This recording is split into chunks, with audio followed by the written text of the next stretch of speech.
আসসালামু আলাইকুম। আমি এখন বানাবো খুবই সহজে দারুণ মজার একটা আইটেম। এটাকে হচ্ছে ঝাল গোলগোল্লা বলতে পারেন, ধনিয়া পাতার ফ্লেভারে। খাইতে যে কি মজা, একবার বানালেই বুঝবেন। বানালে একটু বেশি করেই বানায়েন, নাহলে পরে আফসোস করবেন। তো আসেন দেখি শুরু করা যাক।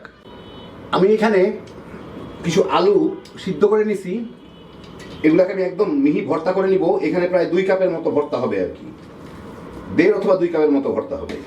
একদম মিহি করে ভর্তা নিতে হবে, করে নিতে হবে। এই মতো সিদ্ধ করছি, আলুগুলো বেশ গরম আছে, গরম থাকতে থাকতে একটু নরম থাকে, সেই জন্য জলদি ভর্তা করে নিব। ভালো মতো ভর্তা করে নিলাম, একদম যত মিহি করা যায় তত ভালো। এর সাথে দিব 1 টেবিল চামচ চিনি, স্বাদ মতো লবণ, পরে খেয়ে দেখে নিব। একটু হালকা নোনতা মিষ্টি টাইপের হলে ভালো হয়। একটা ডিম, 1 টেবিল চামচ অ্যাক্টিভ ড্রাই ইস্ট, আধা কাপের মতো দুধ, 1/4 কাপ 3/4 কাপ দুধ দিয়ে এটা একটু মিলাই নিই ভালো মতো।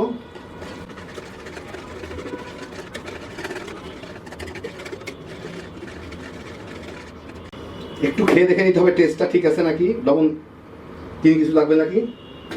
সামান্য একটু লবণ লাগবে।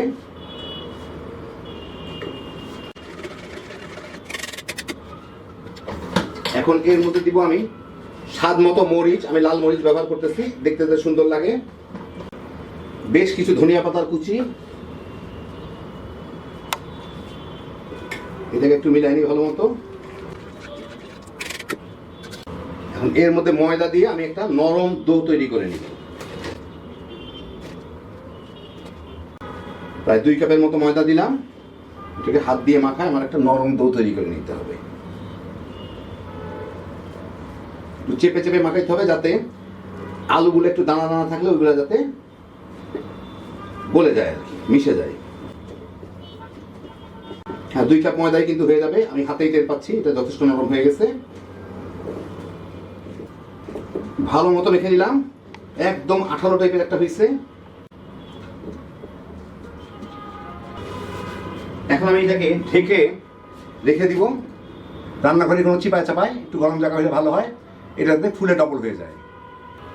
2 ঘন্টা পরে, অনেকক্ষণ লাগলো, দেখেন ফুলে প্রায় ডবল হয়ে গেছে। এখন আমি এগুলাকে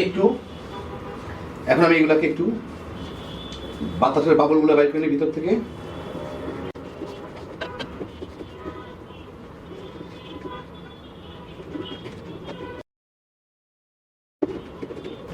হ্যাঁ, ভালো মতো ঘুটে দিলাম, বাতাসের বাবল টাবল সব বের হয়ে গেছে। এখন এগুলোকে আমি তেলের মধ্যে দিয়ে ভেজে নিব। আমি একটা ফ্রাই প্যানে মাঝারি আছে তেল গরম করে এইগুলাকে দিয়ে ভেজে নিব। এখন এগুলাকে যেভাবে ছাড়তে হবে সেটা হচ্ছে হাতের মুঠার মধ্যে নিয়ে, দেখেন আঠার মতো একদম চলে আসে, এটাকে এইভাবে চাপ দিয়ে এই যে বাইর হচ্ছে, এই বাইরে এরকম করে ছেড়ে দিতে হবে আর কি।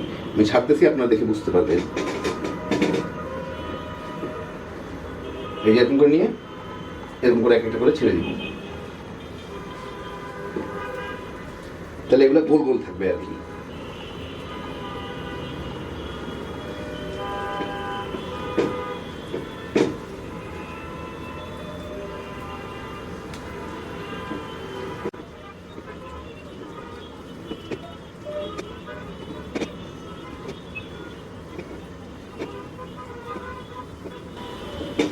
আরো একটাকে হয়তো ছাড়া যায়।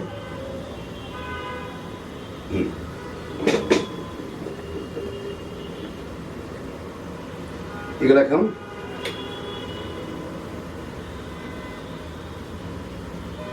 একটু নেড়ে ছেড়ে বাদামি করে ভেজে নিব। তেলটা মিডিয়াম আর হাইয়ের মাঝামাঝি আছে, মিডিয়ামের দিকেই বেশি আর কি। 3-4 মিনিটের মধ্যে এটা হালকা বাদামি হওয়া শুরু হয়েছে। এখন এটাকে একটু নেড়ে ছেড়ে সব দিকগুলা একটু যতদূর পারি ততদূর বাদামি করে নিতে হবে। খুব বেশি বাদামি করবো না, কালো করে লাভ নাই, যতটুকু হয় আর কি। একটু নাড়াচাড়া করে দিলেই সবগুলাই হয়ে যাবে বাদামি আর কি, সব পিঠি আর কি।